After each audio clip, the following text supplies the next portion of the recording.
এই মুহূর্তে সাংবাদিক বৈঠক করছেন বিরোধী দলনেতা শুভেন্দু অধিকারী। আমরা সরাসরি চলে যাব সেখানে। এবং ভোট অন অ্যাকাউন্টের যে 4 মাসের বাজেট অর্থমন্ত্রীর পক্ষে মাননীয় মুখ্যমন্ত্রী পেশ করেছিলেন, প্রতিশ্রুতিতে ভরা সেই ভোট অন অ্যাকাউন্ট, তার সঙ্গে এই 8 মাসের বাজেটের যে কোনো সম্পর্ক নেই তথ্য সহকারে আমাদের বক্তারা তুলে ধরেছেন। এবং বিধানসভার অভ্যন্তরে যে সমস্ত বিষয় সংসদীয় ব্যবস্থার কিছু পরিপন্থী বিষয় বা আমাদের সদস্যদের বাধাদান বিষয় রয়েছে, সেগুলো আমরা এই সংবাদ মাধ্যমে এই মুহূর্তে আনতে চাই না। সেটা আমরা আমাদের প্রতিবাদ ঠিক জায়গায় রাখব। আমরা এই সম্পর্কে আমাদের সকলের পক্ষ থেকে বিশিষ্ট অর্থনীতিবিদ, বালুরঘাটের বিধায়ক এবং আজকের আলোচনার মূল বক্তা যিনি ছিলেন আমাদের বিরোধী পক্ষের পক্ষ থেকে সম্মানীয় অশোক লাহিড়ী, তার মুখ থেকে আপনারা শুনবেন এবং যদি ওই বিষয় সংশ্লিষ্ট কিছু প্রশ্ন থাকে তার কাছে রাখবেন। দ্বিতীয়ত, অনেক সাংবাদিক বন্ধু আমাকে জিজ্ঞেস করছিলেন যে বিএ কমিটির মিটিংয়ে আমরা গত মিটিংয়ে ছিলাম, আজকের মিটিংয়ে যাইনি কেন। সেটা হচ্ছে, আপনারাও জানেন অনেক দিন ধরে বিধানসভার ভিট করছেন। আমরা যারা এইদিকে বসে আছি আমাদের মধ্যেও বিধায়ক থাকার অভিজ্ঞতা আছে। আমি 3 বারের এমএলএ।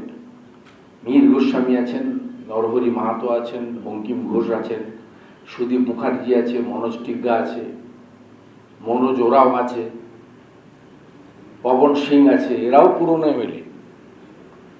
তা আমরা দেখেছি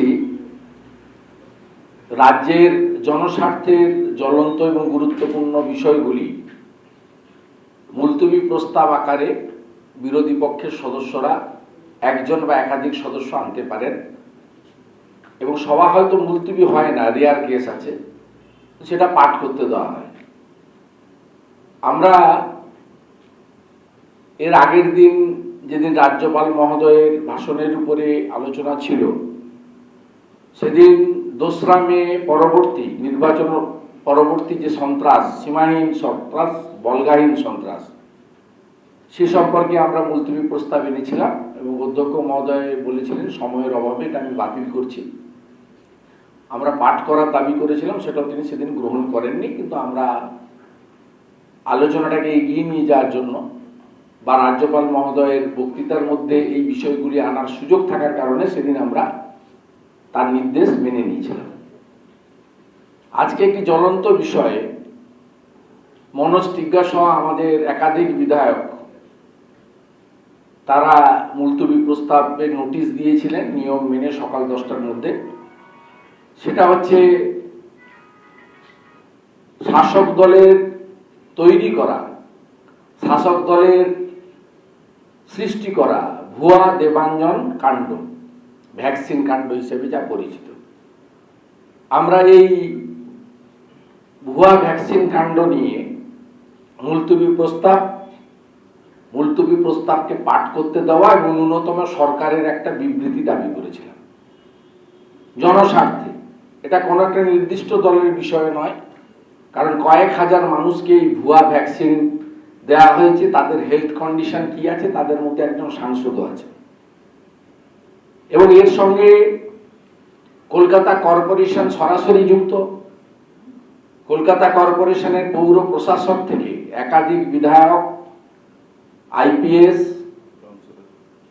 জনপ্রতিনিধি, ছোট থেকে বড় নেতা, আধিকারিক, আইএএস আধিকারিক সকলে যুক্ত। এটা ইতিমধ্যে প্রমাণিত হয়েছে। আমরা এই বিষয়ে সরকারের কাছ থেকে কিছু শুনতে চেয়েছিলাম বা আমাদের বক্তব্য সামগ্রিকভাবে পশ্চিমবাংলার মানুষের স্বার্থে এটাকে আমরা নথিভুক্ত করেছিলাম, কিন্তু সেটাকে পড়তে দেওয়া হয়নি, বাতিল করেছেন সম্মানীয় অধ্যক্ষ তার ক্ষমতা বলে। তাই আমরা বারবার যেখানে দেখছি যে সুযোগ থাকা সত্ত্বেও, নিয়ম থাকা সত্ত্বেও, বিরোধী পক্ষ সহযোগিতার হাত বাড়িয়ে দেওয়া সত্ত্বেও এটা করা হচ্ছে না, সুযোগ দেওয়া হচ্ছে না। এটা আমাদের পার্টির এজেন্ডা নয়, এটা জনস্বার্থে, বাংলার সামগ্রিক মানুষের স্বার্থে। কেন্দ্রীয় স্বাস্থ্যমন্ত্রী নিজে উদ্বেগ প্রকাশ করেছিলেন কয়েকদিন আগেই যে এত বড় ভ্যাকসিন স্ক্যাম পৃথিবীর কোথাও ঘটেনি। তা ন্যাচারালি বিধানসভা একটা বড় জায়গা, মানুষ আমাদের নির্বাচিত করে পাঠিয়েছেন, মানুষের স্বাস্থ্য, কোভিড, ভ্যাকসিন এটা এখন সবচেয়ে বড় আলোচ্য বিষয়। সেই সুযোগ না দেওয়ার কারণে আমরা বিএ কমিটি মানে পারস্পরিক আলাপ আলোচনা, কিভাবে আগামীকাল বিধানসভা চলবে, কি কি আসবে, সেই পারস্পরিক সহযোগিতা, সব কথায় যদি ক্ষমতা দেখান, সেই 235-এর দম্ভের মতো 213-র দম্ভ যদি দেখান, তাহলে আমাদের পক্ষে বিএ কমিটিতে গিয়ে এই সহযোগিতার হস্ত প্রসারিত করার ক্ষেত্রে আমরা মনে করেছি প্রতিবন্ধকতা আছে, তাই আমরা বিএ কমিটির মিটিংয়ে যাইনি। এটা বয়কট নয়, একটা যুক্তিগ্রাহ্য বিষয়বস্তুর উপরে আমাদের প্রতিবাদ, এবং এই প্রতিবাদ আগামী দিনেও ইস্যু ভিত্তিক। কারণ বিধানসভায় মানুষ আমাদের জিতিয়ে পাঠিয়েছেন, 2,28,00,000 লোক পদ্মফুলে ভোট দিয়েছেন, 38.1% মানুষ পদ্মফুলে ভোট দিয়েছেন, 77টি কেন্দ্রে পদ্মফুল ভারতীয় জনতা পার্টিকে মানুষ জিতিয়েছেন, ডক্টর শ্যামাপ্রসাদ মুখোপাধ্যায়ের বিচারধারার পার্টিকে জিতিয়েছেন মানুষের কথা বলার জন্য। আমরা মানুষের কথা ভিতরেও বলবো, সুযোগ না পেলে বাইরে এসে আপনাদের কাছে বলবো, পরবর্তীকালে সুযোগ পেলে জনগণের সামনে বলবো। এবারে অশোক বাবু বলছেন, আমি বলে নিয়েছি বিএ কমিটির বিষয়টা, বাদ নেব।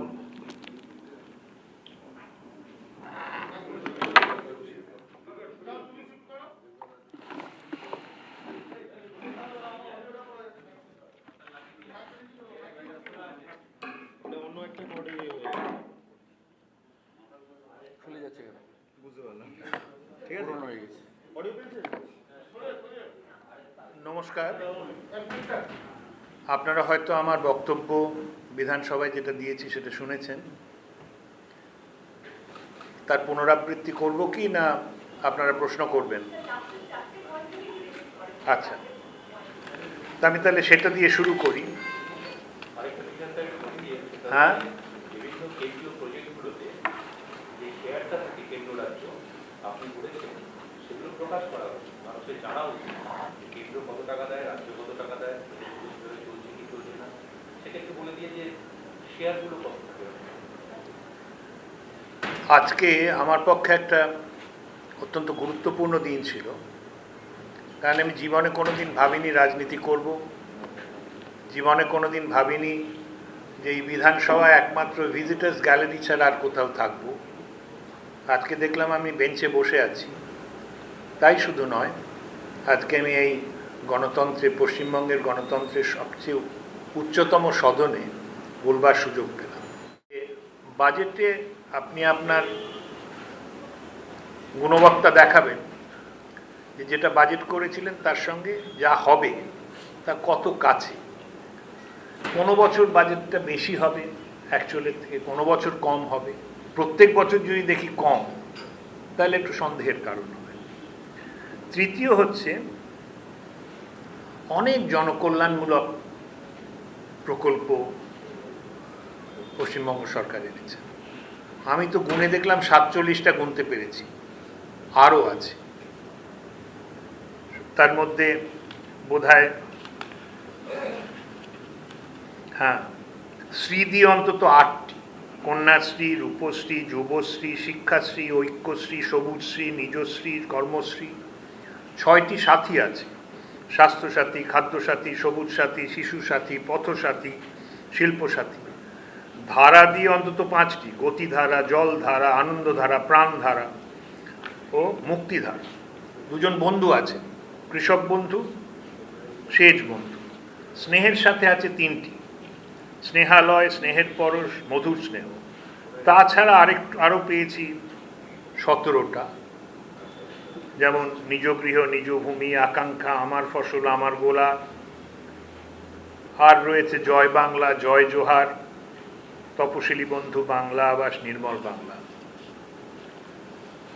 ভাগ্যিস আমি আর লেখাপড়া করি না, অর্থনীতি যদি পড়তাম, এটা যদি পরীক্ষায় আসতো যে সবগুলো লেখো, আমি তো ফেল করে যেতাম। তা আমি ওদের অভিনন্দন জানিয়েছি যে রাজনৈতিক নেতারা এবং প্রশাসন এতগুলো প্রকল্প নিয়ে এগিয়ে চলেছে। তাদের শক্তি একটা অদ্ভুত শক্তি, দৈবী শক্তি প্রায়, এতগুলো প্রকল্প চালানো।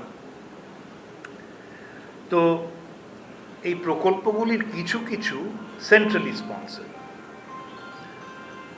আপনারা জানেন সেন্ট্রালি স্পন্সর স্কিমস আছে, এটা খুব বিতর্ক ব্যাপার।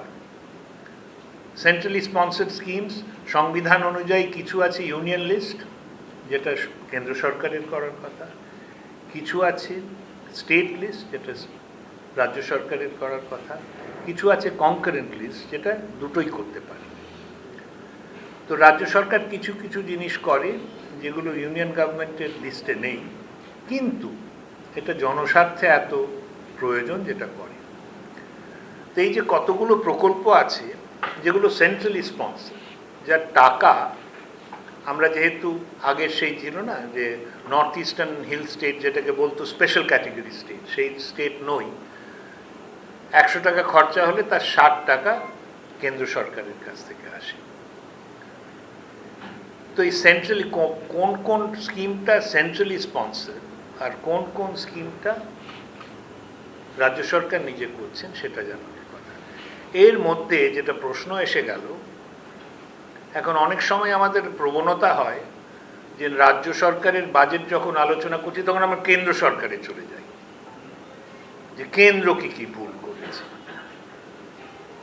তো আমার যেটা আশ্চর্য লাগে, আমি যখন আপনার ডাক্তার হিসেবে আপনাকে বলছি যে আপনার ব্লাড প্রেশারটা একটু বেড়ে গেছে, একটু মাংসটা কম খান, তখনই আপনি শুরু করলেন কই ওই তপনকে তো বললেন না যে ওর ব্লাড প্রেশার বেশি।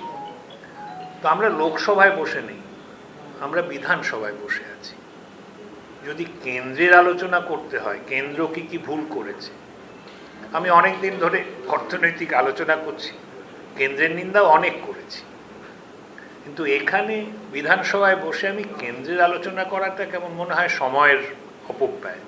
কারণ প্রশ্ন হচ্ছে আমরা রাজ্যে কি করতে পারি। তো এখানে আরেকটি প্রশ্ন উঠলো যেটা আমার একটু মজা লাগলো, ওইটাই বললেন যে এই যে কেন্দ্রের টাকা আসে সেটা তো কেন্দ্রের নিজের নয়, ভারতবর্ষের অন্যান্য জায়গা থেকে, শুধু পশ্চিমবাংলার থেকে নয়, কিন্তু এই টাকাটা তো দেয়া হয় কিছুটা ফাইন্যান্স কমিশনের রেকমেন্ডেশন অনুযায়ী, অন্যটাও দেয়া হয় একটা হিসেব মারফত। তো এদের আপত্তি ছবি কেন থাকবে, আমি সেই বিতর্কে যেতে চাইছি না। খালি এইটুকু বলতে চাই, আমি কলকাতা শহরে যেতাম, আমি কলকাতায় জন্ম, কলকাতার ছেলে বলেই নিজেকে মনে করি। আমি যখন বাস স্টপগুলোতে যাই ওখানে ওপরে দেখি ছবি মুখ্যমন্ত্রীর আনুকূল্যে বিধায়কের জন্য দুটো হাসি হাসি মুখ। তো এখন এই যে আমাদের সংস্কৃতি হয়েছে যে যা কিছু হবে তাতে ছবি থাকবে, এর সম্বন্ধে এগেন আমি কিছু বলতে চাই না। এই দোষে বোধহয় আমরা সবাই দোষান্বিত, কিন্তু নামের কথা আমি বলছি না। কিন্তু বাজেটের যদি আলোচনা করতে হয় তাহলে কোন প্রকল্পের টাকা কোথার থেকে আসছে সেটা জানা তো দরকার, সেটা তো বলা উচিত। 4 নম্বর আমি বলেছি যে জনকল্যাণমূলক প্রকল্প যেগুলো আছে সেগুলোতে কে এলিজিবল, কে যোগ্য, সেটা আমি বার করবার চেষ্টা করেছিলাম, ওয়েবে পাওয়া যাচ্ছে না। আপনারা জানেন যে সোশিও ইকোনমিক কাস্ট সেন্সাস হয়েছিল 2011-তে, 2016-তে আরেকটা হয়েছে। তো এগুলো বার করতে কি আপত্তি? অন্য রাজ্যে তো কিছু কিছু রাজ্যে আমি দেখেছি পাওয়া যায়। তাতে আমি জানতে পারবো যে জগার পাওয়া উচিত না পাওয়া উচিত না, মাধুর পাওয়া উচিত না। তো দুটো তালিকা আমি প্রকাশ করতে বলেছি, একটা হচ্ছে কারা কারা যোগ্য, পাওয়ার যোগ্য বা এলিজিবল, আরেকটা হচ্ছে কারা কারা পেয়েছে। তাতেই তো একটা স্বচ্ছতা আসবে। তাহলে স্বচ্ছতা কোথায়? আমরা নাহলে জানতেই পারবো না কার পাওয়া উচিত, কে পেয়েছে। 5 নম্বর বলেছি যে পশ্চিমবঙ্গের দীর্ঘমেয়াদী উন্নয়নের জন্য শুধু ত্রাণ করলে তো চলবে না। যে জলে ভরে গেল পাড়ার রাস্তা, নর্দমার জল, বৃষ্টির জল, নদীর জল সব একাকার হয়ে গেল, সেখানে আমরা নৌকো নিয়ে গিয়ে খাবার দিচ্ছি। জল নিকাশি ব্যবস্থার দীর্ঘমেয়াদী একটা পরিত্রাণ চাই। সুতরাং এই সাথী করে শুধু তো চলবে না। পশ্চিমবঙ্গের মানুষ শুধু মাছ চায় না, ওরা ছিপ চায়, মাছ ধরার জাল চায়, নিজের পায়ে দাঁড়াতে চায়। তো দীর্ঘমেয়াদী উন্নয়নের কি পরিকল্পনা সেটা তৈরি করতে হবে। আর তার মধ্যে আমি 3টে জিনিসের কথা বলেছি। একটা হচ্ছে একটা ডিপ সি পোর্ট, কারণ উপকূলবর্তী হয়েও পশ্চিমবঙ্গ এই সুযোগ পাচ্ছে না। অন্যান্য উপকূলবর্তী প্রদেশগুলোর কথা ভাবুন, অন্ধ্রপ্রদেশ, তামিলনাড়ু, কর্ণাটকা, মহারাষ্ট্র, গুজরাট কত এগিয়ে গেছে।